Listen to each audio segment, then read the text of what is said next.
अस्सलाम वालेकुम दोस्तों, ये तमाम यहाँ जो पंजो फनकार साबिर मोलाई ऐन गीत शायर है तनवीर चंड ऐन गीत लाए खास फरमाइश जाहिद चंड जी।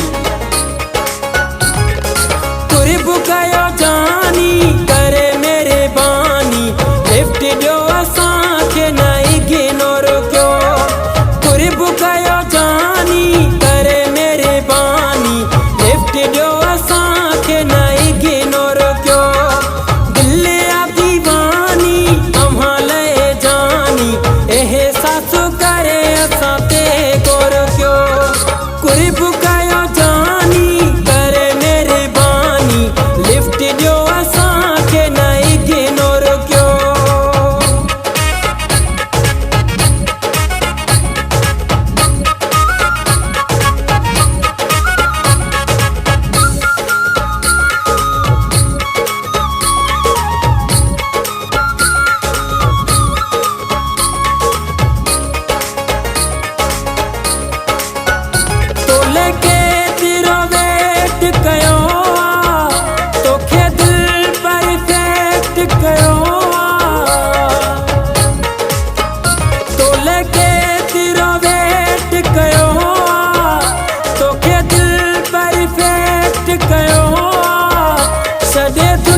लिफ्ट जो